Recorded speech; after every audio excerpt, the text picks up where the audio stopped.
Hola, ¿qué tal? ¿Cómo les va? Bienvenidos, gracias por estar del otro lado cada semana en esta propuesta de la televisión pública mendocina a través de Señal U, el canal de la Universidad Nacional de Cuyo y Acequia TV.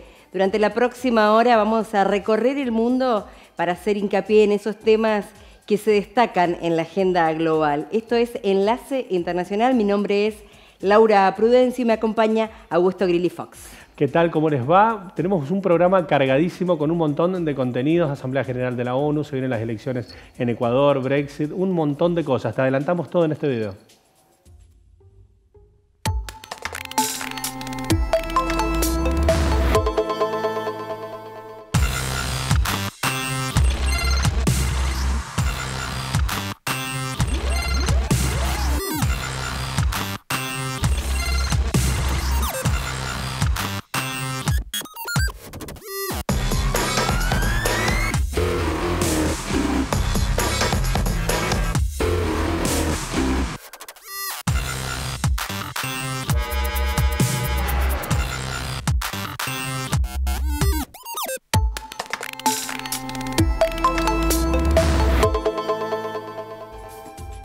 Continuamos con Enlace Internacional y como te había comentado en un principio, hay varios temas chiquitos que queremos hacer una referencia concreta, pero por ahí para nosotros no es sencillo, pero para esto tenemos una amiga de la casa que todas las semanas nos acompaña, es Ana Vanessa Cárdenas, politóloga internacionalista, que nos ayuda a entender estas cuestiones coyunturales de una forma bastante más práctica. ¿Cómo te va, Ana Vanessa? ¿Cómo estás? Hola, Ana Vanessa, bienvenida.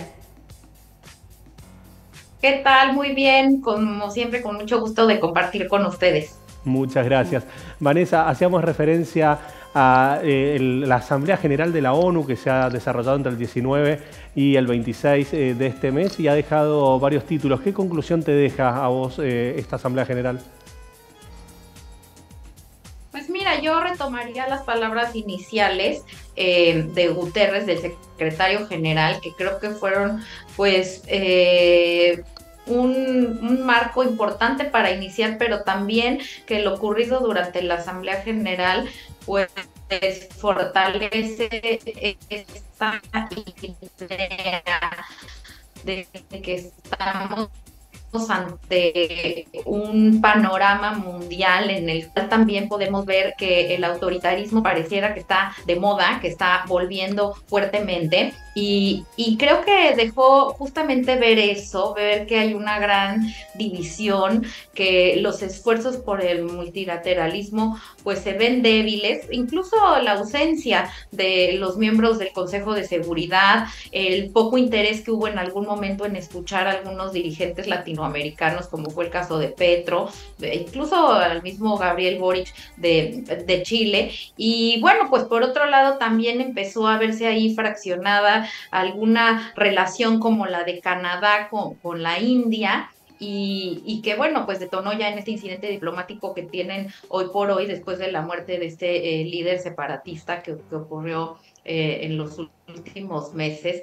Así que bueno, pues me parece que hubo temas importantes en los cuales pues fueron muy sensibles para poder lograr llegar a un cierre conjunto como fue el de Ucrania, donde fueron bastante diplomáticos, y eso pues también demuestra que la ONU le urge pues una reformulación, ¿no? Empezando por el Consejo de Seguridad para pues tener acciones coordinadas que tengan un poder ejecutivo mayor. Justamente sobre este tema que decías, la referencia de los jefes de Estado y los presidentes presentes, hubo una gran cantidad. Ahí la crítica estuvo dada de las pocas mujeres representantes de los estados que estuvieron, incluso menos que en la última reunión, una veintena solamente, pero se empezó a hablar justamente de un nuevo orden mundial del sur global. ¿Vos ves esta perspectiva? Sí, este sur global que veo, y creo que es una de las cosas que tenemos también que poner atención en los últimos, las últimas reuniones que ha habido, como la de los BRICS, como la Asamblea General, donde una India, que ya hoy tiene la población más grande del mundo, empieza a dejar ver que va a tener una política más agresiva, una política exterior que busca no solamente participar como una potencia en la misma, sino ejerciendo y creando e imponiendo sus propias leyes y sus propias reglas del juego. Y eso, claro, que marca un nuevo paradigma del orden mundial, sobre todo en torno al sur. Bien, Vanessa, en relación, o sea, te cambio de tema, te llevo a otro tema, porque ha sido muy importante que, digamos, los distintos planteos y abordajes que se han dado sobre el conflicto de Nagorno-Karabaj. Queríamos saber cómo ves vos el conflicto, sobre todo en relación a las últimas decisiones políticas que se han tomado y a los distintos posicionamientos que habían tomado también militarmente. Y sobre todo por lo que ha pasado en las últimas horas, que es que ya anunciaron que a partir de enero del 2024 deja de existir Nagorno-Karabaj. Y esto tiene que ver con el posicionamiento de Azerbaiyán.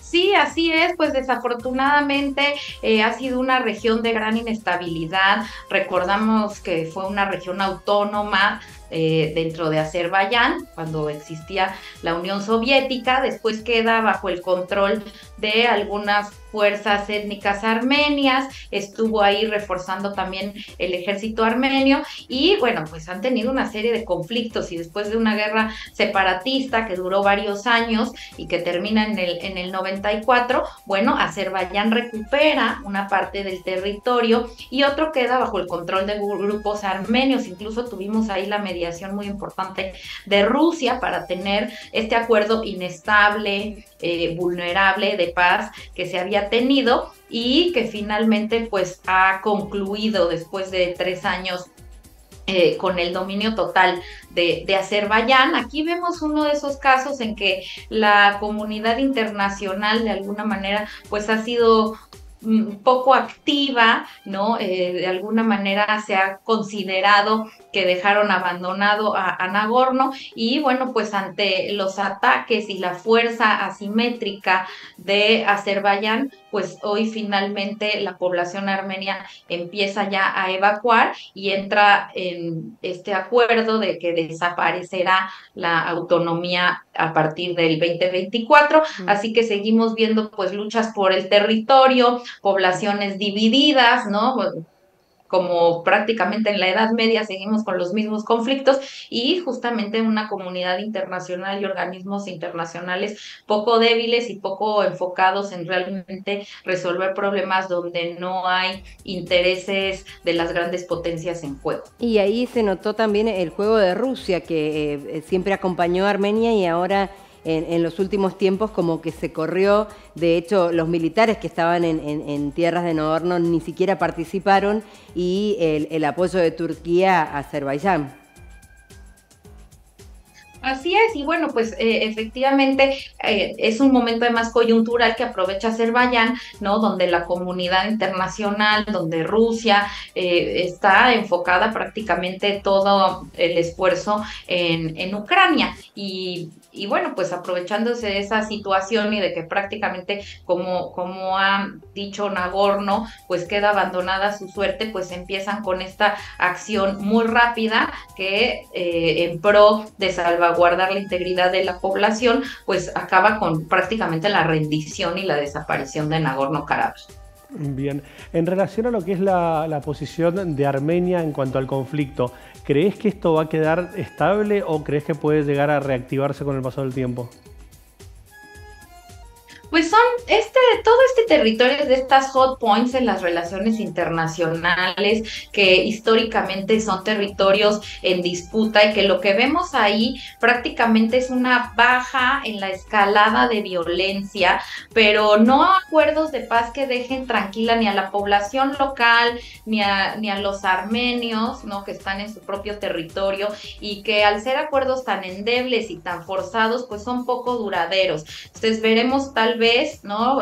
Pensando en otro tipo de conflictos que han ocurrido en los Balcanes, por ejemplo, pues ceses al fuego momentáneos y que en 2-3 años pues vuelven a ser focos de violencia y de incertidumbre en la región. Bueno, cambiamos de tema para hablar de lo que pasó en Gran Bretaña y esta movilización masiva para terminar con el Brexit y volver a ser parte de la Comunidad Europea.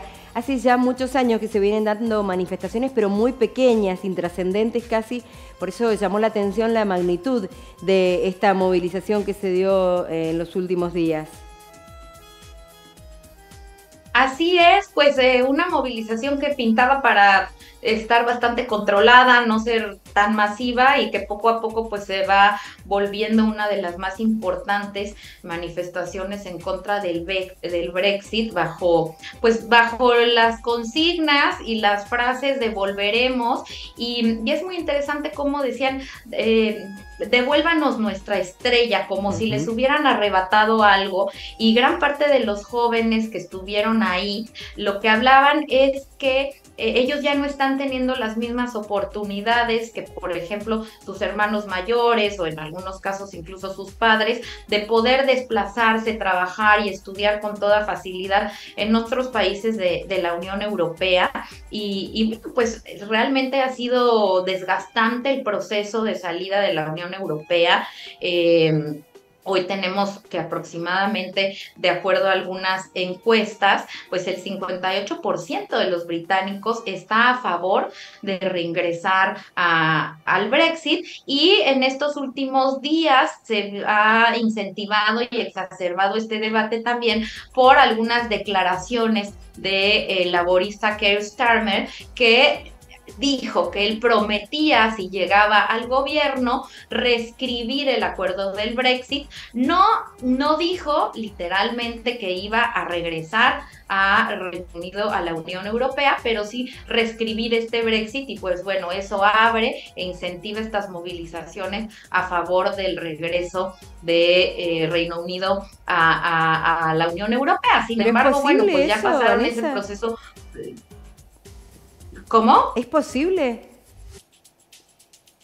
No, me parece que justo iba a eso. Ha sido tan doloroso, tan difícil, tanto el proceso para la Unión Europea como para los mismos ingleses, que pues no es una cuestión de ya me fui, ahora regreso. Y creo que la Unión Europea también le pondría bastante lineamientos y pondría bastante complejo este regreso, pues porque sirve de ejemplo para otros. Ya teníamos por ahí a Polonia también, que en algún momento pues manifestó este interés también del Polexit, ¿no? De salirse. Así que pues creo que sería difícil, sería un proceso que igual les costaría y que en el corto plazo no veo probable. Bueno, de hecho, ahí en lo que vemos en las manifestaciones no están identificadas políticamente y no hubo una participación de actores políticos que pudiesen hacerse, digamos, tomar como bandera este reclamo. ¿Se puede entender, Vanessa, que la clase política, el sector político, trata de hacer vista gorda en el sentido de replantearse la discusión de una vuelta al Brexit?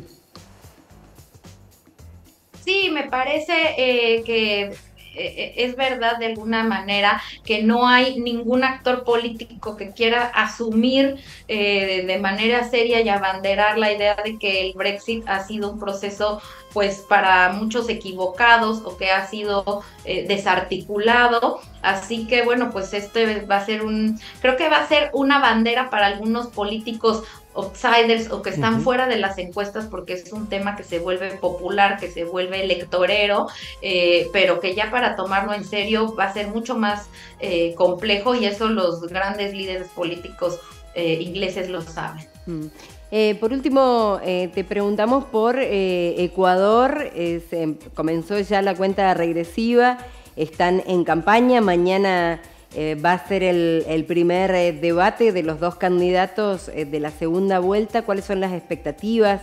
¿Qué es lo que está pasando? Se sabe, según las encuestas, que Noboa, el outsider de la política que ingresó después del primer debate y pudo llegar así a esta segunda vuelta, es quien tiene un mayor porcentaje de probabilidad de votos. Así es, pues unas elecciones muy esperadas, con mucha participación, tanto al interior del Ecuador como de la expectativa internacional, por razones pues muy desafortunadas, como fue esta cadena de violencia que incluso llega a terminar con la vida del candidato Villavicencio, y que han dado pues muchas vueltas estas encuestas, las expectativas, ¿no? Que pues incidentes tan fuertes y tan dramáticos como estos, desde luego que los mueven. Y bueno, estas imágenes que corrieron de la primera vuelta de los candidatos asistiendo pues como si fueran una guerra, ¿no? Con chalecos antibalas, etcétera. Entonces, bueno, pues es una segunda vuelta que llama mucho la atención, a pesar de que la candidata correísta, Luisa González, gana esta primera vuelta. Bueno, pues hoy por hoy las encuestas demuestran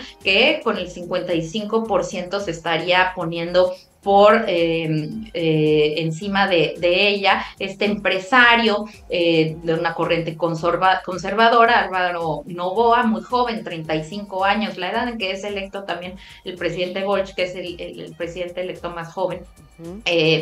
Y que bueno, pues va a tener que tener una propuesta muy sólida, la ha ido tratando de construir, sobre todo en torno a temas de seguridad, como el reforzamiento o la modificación del sistema judicial, del sistema de cárceles y el combate al crimen organizado, junto con propuestas que ya lo abanderaban, como eran las reformas tributarias y incentivos también de tipo hacendario o tributario en Ecuador. Entonces, bueno, pues parece que él hasta ahora, ya sabemos que las encuestas nos dan muchas sorpresas, pero ya en esta segunda vuelta se coloca como ganador, y recordar que además va a ser un periodo corto, solamente va a terminar el mandato al 2025, porque estas son unas elecciones adelantadas luego de que el presidente Guillermo Lasso pues recurriera a la muerte cruzada luego de algunas acusaciones por mal uso de fondos, corrupción, etcétera, y que con esto pues termina con su mandato y tiene que convocar estas elecciones anticipadas. Clarísimo, Vanessa, te agradecemos muchísimo el contacto y nos encontramos la semana que viene. Con mucho gusto, que tengan muy buen día a todos. Muchas gracias. Con nosotros Ana Vanessa Cárdenas, bueno, un repaso importante, ¿no? Exacto, de los temas principales que queríamos analizar con ella para que pudiésemos interpretar entre todos. Bueno, no te vayas, porque en el próximo bloque vamos a hablar de un tema sumamente interesante en este momento que tiene que ver con los migrantes.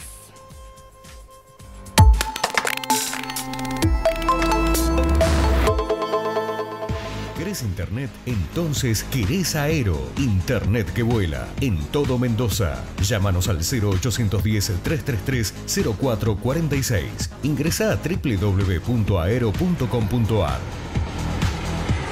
Aero. Internet que vuela.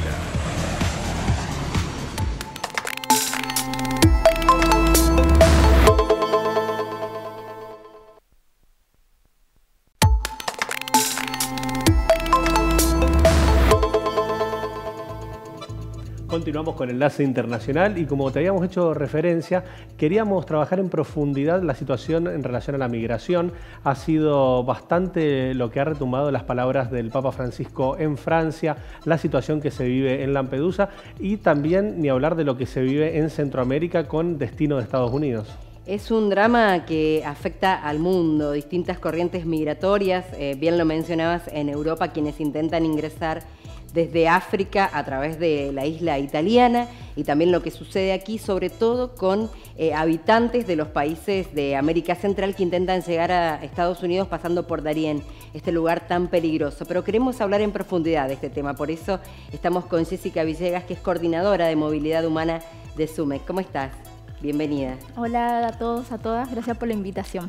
Bueno, decíamos, es realmente una situación dramática que sobre todo este año y en los últimos meses hemos visto lo que está ocurriendo en Lampedusa y también en límite entre Panamá, entre Guatemala, entre México, en esa idea de los habitantes de llegar a los Estados Unidos. Es un drama realmente. En realidad, por lo menos desde SUMEC, desde el área de movilidad humana, tratamos de entender y comprender a los procesos migratorios como un derecho humano.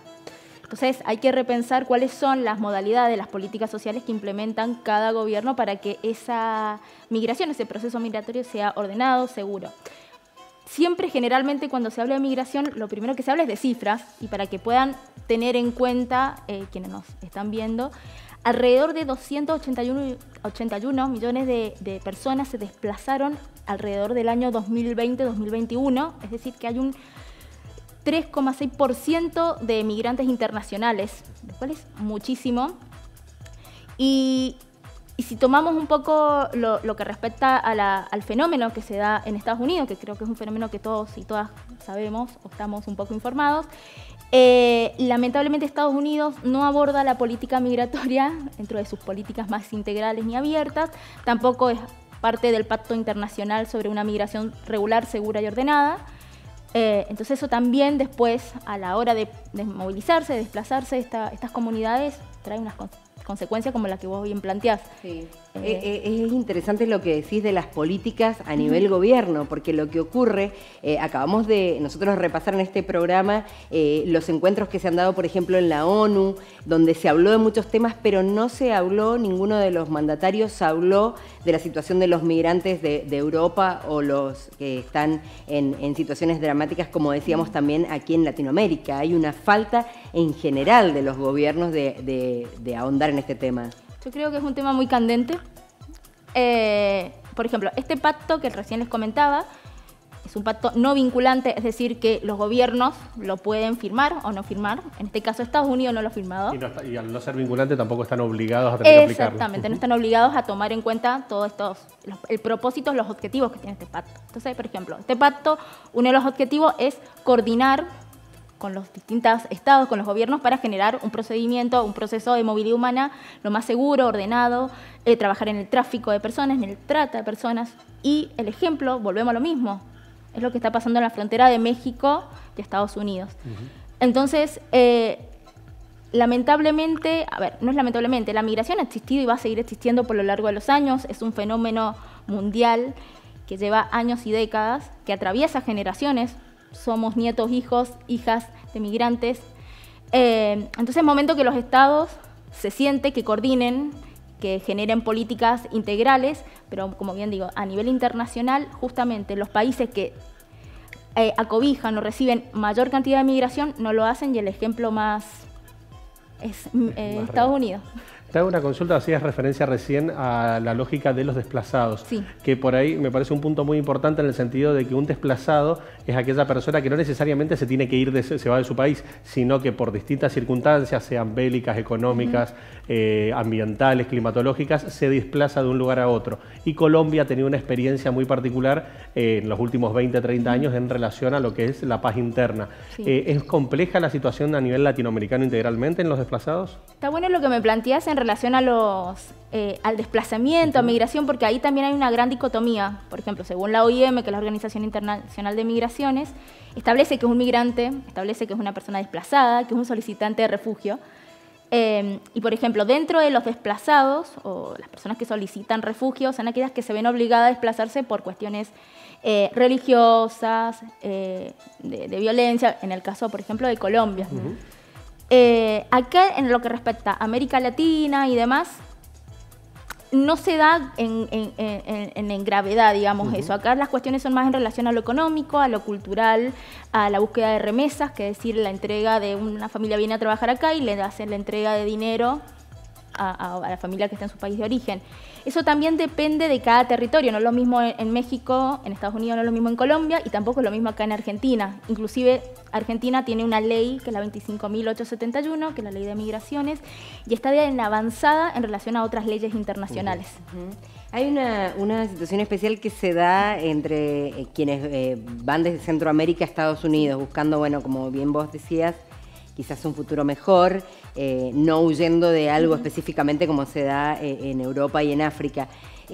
También tenemos una situación nosotros los argentinos, que se da, que hay argentinos que se van, pero son muchos más los que llegan, a pesar incluso de la situación económica que estamos atravesando, que no es la mejor, claramente.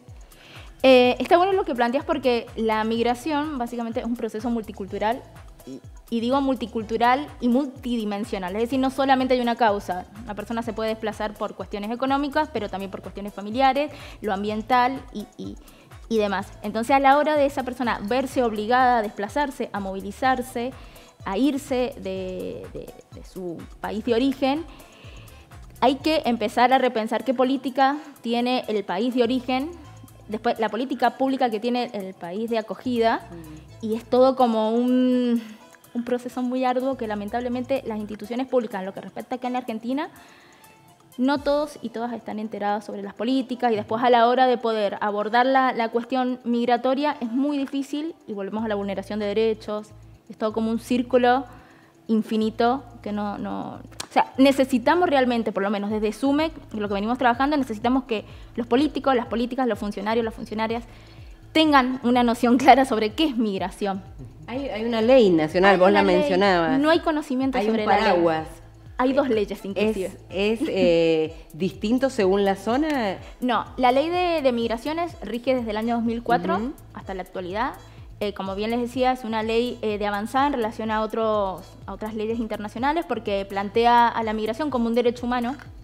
Es decir, y Argentina se ve obligada a abrir las puertas de su país, del país, otorgar todo lo que sea necesario, todos los recursos humanos, económicos, políticos necesarios para que las personas que deciden residir de manera permanente en el país lo sea bajo distintos derechos. Esta ley se debe implementar desde el punto norte hasta el sur de la misma manera. Después está la ley de refugio también, que es totalmente diferente a la ley de migraciones, en relación porque migrante es una cosa y refugiado es otra cosa.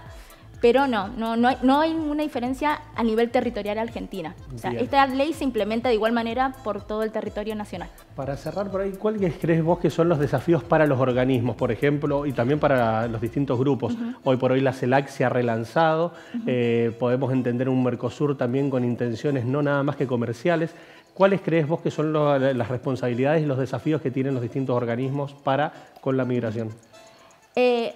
Desde SUME, y precisamente del área de movilidad humana, creemos que primero y principal es el hecho de coordinar acciones y políticas e instancias públicas internacionales, porque si no hay una coordinación entre distintos países, la acogida, el recibir, el ir y el venir de las personas se genera un nivel de desigualdad. El hecho de generar también, por lo menos acá, y voy a hablar de la experiencia mendocina, los funcionarios y las funcionarias no tienen noción sobre la ley de migratoria, no saben que hay una ley, no saben que las personas pueden acceder a las mismas políticas que los argentinos y las argentinas. Las representaciones sociales, aunque no crean, los discursos que se siguen reproduciendo, también después eso se trasluce, se traspasa a las decisiones políticas. Creo que el Estado no debe hacer más caso omiso. Hay migrantes, no hay migrantes ni buenos, no hay migrantes ni malos, hay migrantes y no están en todos lados, básicamente. No son seres extraterrestres, digamos, son seres humanos que viven acá, que aportan en Argentina, que han decidido residir en Argentina. Entonces, y son casi siempre de la franja económicamente activa, con lo cual vienen a aportar un montón de cosas que muchas veces los habitantes de esos países, incluidos los de Argentina, no lo hacen. Y el claro ejemplo es la cosecha aquí en Mendoza. Claro. Jessica, muchísimas gracias. Bueno, gracias a ustedes, gracias por la invitación. Bueno, mencionabas lo del Papa Francisco, la visita en Francia y esta apelación a tener otra mirada desde los gobiernos justamente respecto a las personas migrantes. Tal cual, lo cual es muy interesante en el sentido de que pone principalmente en discusión el tema, que lleva a manifestarse a distintos mandatarios. Verlo a un Macron un poquito incómodo es interesante en el sentido de sincerarse, ¿no? De que si toman, toda decisión es política y estas decisiones de omisión ya no existen más. Entonces, cualquier tipo de mandatario que tome la decisión de comprometerse o no, me parece que está bueno exponerlo. Y creo que en eso el Papa ha cumplido un rol interesante. Sí, importante sobre todo en este momento donde los nacionalismos, especialmente en Europa, bueno, están tomando actitudes muy represivas con los migrantes. Hay leyes, hay acuerdos a nivel Comunidad Europea que no se están cumpliendo. Bueno, y esto es lo que hace que veamos las imágenes que hemos visto en las últimas semanas en Lampedusa, donde la gente llega y ya no hay lugar para acogerlos, duermen en la calle, falta de alimentos, falta de agua, bueno, falta de todo básicamente. Además, agregar que hay que también tener en cuenta que hay sectores políticos que han utilizado el racismo como plataforma de campaña. O sea, si uno ve lo que han sido las propuestas de Marine Le Pen, lo que han sido las propuestas de Meloni en Italia, de Santiago Abascal en España, del propio Boris Johnson, y nos estamos acotando a Europa. También podemos ver que uno de los principales que planteó esto fue Víctor Orbán desde Hungría. Sí, y no te olvides de Sudáfrica también, totalmente. Donde está sucediendo increíblemente lo mismo que estamos contando en este repaso de lo que es Europa. Entonces hay que también tener en cuenta que hay una utilización de la cosa migratoria con fines políticos, con objetivos de logismos, o sea, de nacionalismos, de perspectivas por ahí bastante sesgadas, y hay que ser conscientes de que un Estado debe garantizar a la ciudadanía las condiciones, ¿no? Y por ahí no hacer utilización con por ahí mezquindades políticas u oportunismos. Exacerbando eso justamente los nacionalismos. Bueno, vamos a hacer una pausa y enseguida seguimos con más Enlace Internacional.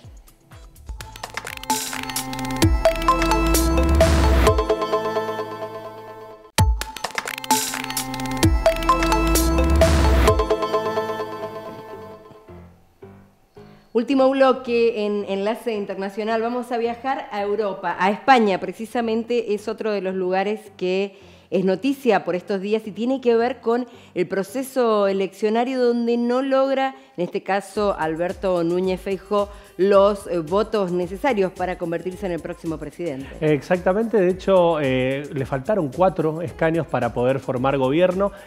Mañana tiene la posibilidad de tratar de formar gobierno nuevamente, se lo ve muy difícil. Hay ahí ya un Núñez Feijóo bastante enojado y crítico a un Pedro Sánchez que tiene chances concretas de poder formar gobierno. Pero te lo contamos todo en este informe.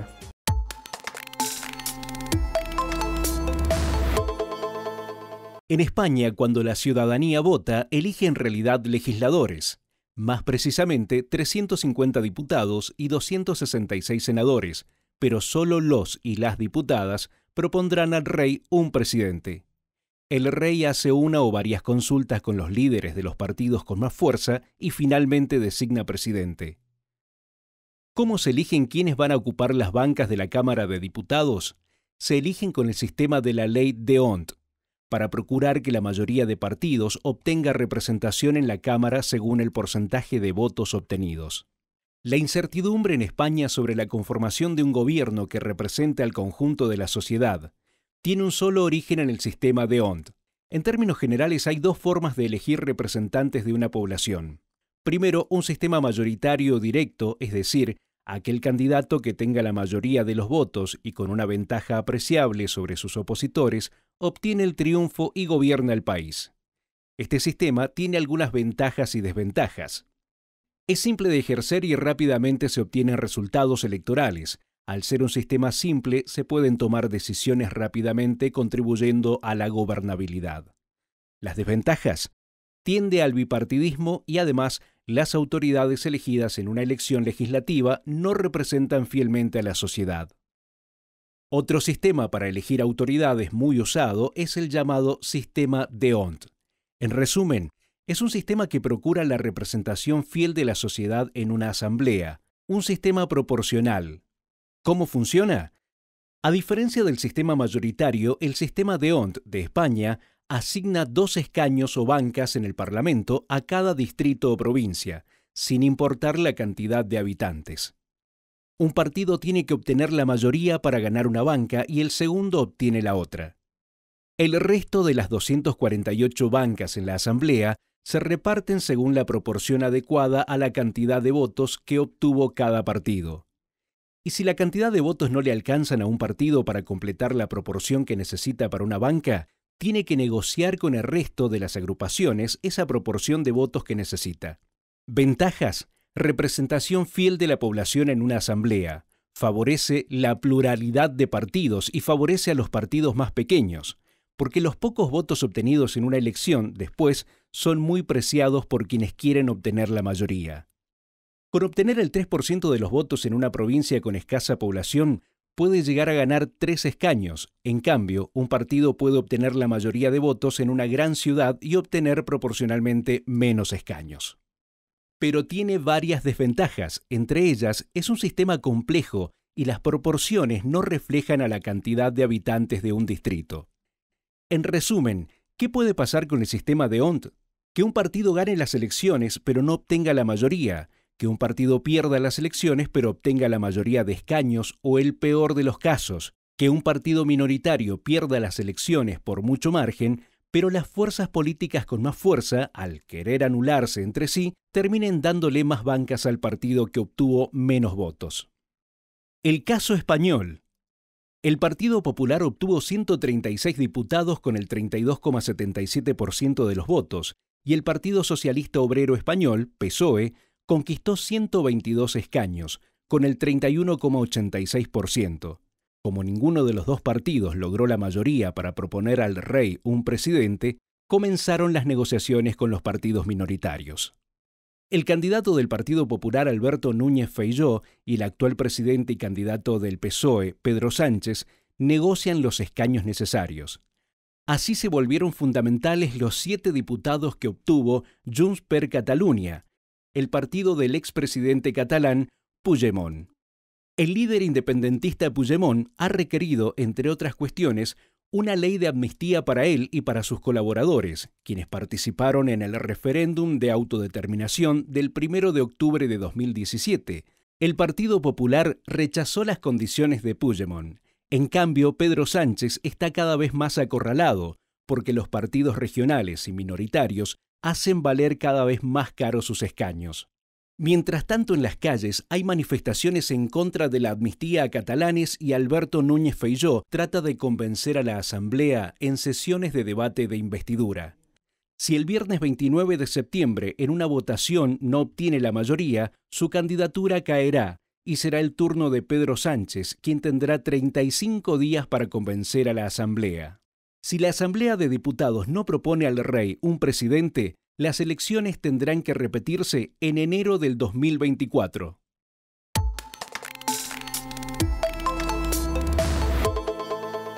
Es difícil todavía la definición, ¿eh? Está muy abierto.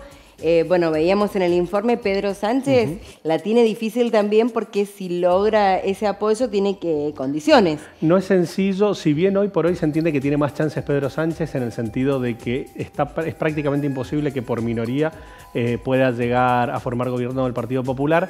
Se entiende que puede llegar a haber un acuerdo, el cual va a ser muy fustigado por la oposición. De hecho, en Madrid hubo manifestaciones muy... 40.000 personas. Exacto, sí, con una participación muy elevada. Muy importante. Y va a buscar el Partido Popular generarle un costo político por esta utilización del recurso de la amnistía, que recordamos que la amnistía lo que busca justamente, el objeto final, es la paz social, que por ese lado habría que ver si Pedro Sánchez puede justificar esa argumentación para también formar mayoría en su gobierno, ¿no? Sí, los separatistas, bueno, lo que pretenden es eso, la amnistía y ese proceso judicial quede en nada como la forma en que lleguen a apoyar con los votos en el Congreso a la figura de Pedro Sánchez. Así que seguramente no, por lo menos lo que se sabe hasta ahora es que no se va a definir. No va a haber formación de gobierno por el Partido Popular. Hay que ver qué pasa si Pedro Sánchez puede llegar a formar gobierno. Sí. Si no llega a poder formar gobierno, van a haber elecciones nuevamente antes de las fiestas de fin de año. Bueno, es muy interesante, pero vamos a volver al tema de migraciones. Exacto, para eso lo vamos a vincular con lo que es ambiente y tenemos a un amigo de la casa, Manuel Verdaguer, él es licenciado en gestión ambiental, que nos acompaña y nos ayuda siempre a por ahí vincular estas acciones que se dan, para lo cual le planteamos. ¿Cómo te va, Manuel? Hola, Manuel. Muy Hola, bien. ¿qué tal, Laura? ¿Cómo va? Para introducirnos te quería preguntar cuál es la vinculación que tiene justamente la migración con el ambiente. Bien, la podemos trabajar principalmente sobre el cambio climático, debido a que el cambio climático está azotando a muchísimos sectores, no únicamente en catástrofes, sino que paulatinamente en el caso de África se ha dado que ha empezado a generar sequías y temperaturas extremas, de lo cual un montón de personas, de citadinas, han decidido viajar y migrar, por ejemplo, a la isla de Lampedusa, en la cual han generado un desborde, porque esa isla está habitada por 7.000 personas y en las últimas 2 semanas han llegado 18.000 personas. Y ahí sí te genera una vinculación fuerte sobre un impacto ambiental alto, en el cual es por el sistema de excretas, se puede hablar de todo lo que es problemas sociales, que digamos de atención de salud, ¿sí?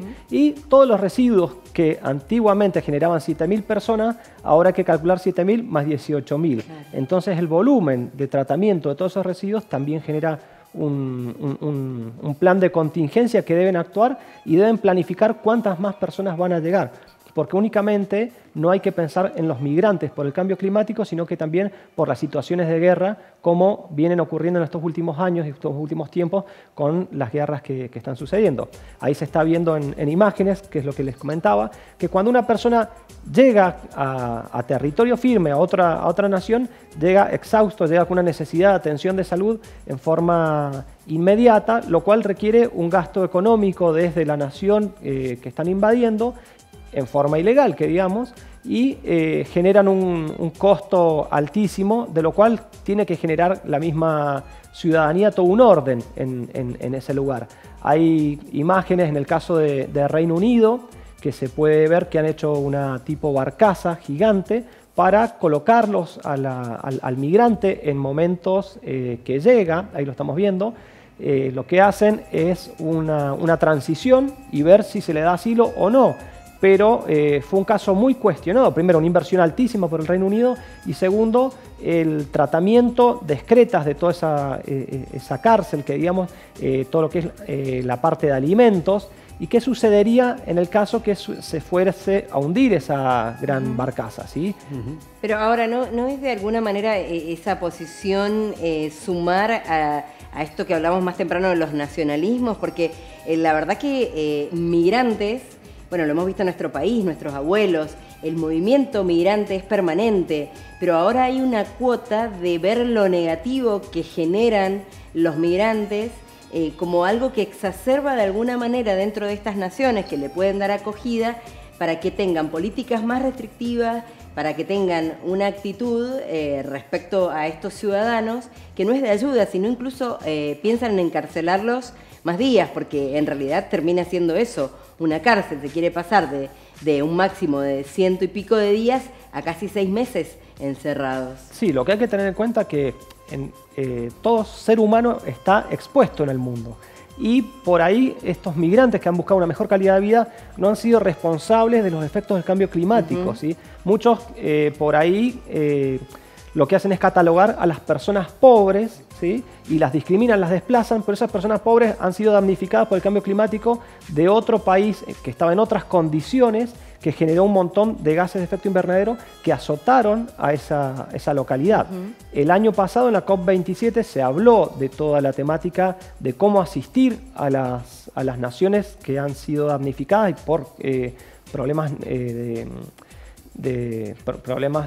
por naturales, de sobrepaso de lluvias, un montón de afectaciones del cambio climático, pero la ayuda todavía no ha llegado. Se invitó al Fondo Monetario, se invitó al BID, pero lo que sí es que estas personas necesitan urgentemente ayuda y no la tienen. En el caso de hecho, nosotros mencionamos más temprano este acuerdo que llegó a la Comunidad Europea, donde incluso los países que no cumplan con la ayuda tienen una multa. Hay países que tienen una gran multa acumulada porque ellos mismos han firmado y no le prestan colaboración a las personas migrantes. Tal cual. Esos son los graves problemas que hay de ponerse de acuerdo con las partes o generar bloqueos de frontera para que no ingresen. Bueno, también tener en cuenta por ahí esta perspectiva que se ha planteado dentro de la comunicación de la Comunidad Europea en relación a las normas ISO y el compromiso ambiental para que es apostar a estos desarrollos.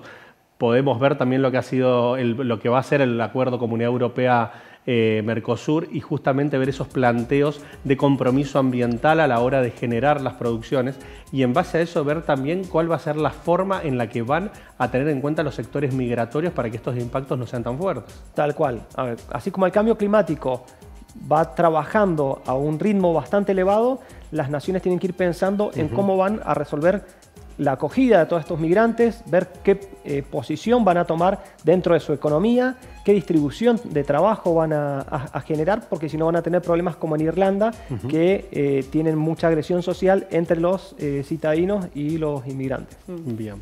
Bien, Manuel, te agradecemos muchísimo tu aporte, te vamos a estar molestando en breve bueno, y la verdad que qué interesante por ahí unir estas temáticas que son tan importantes y poder de una forma sencilla interpretarlas. Bien, gracias. Muchas gracias, Manuel. De nada.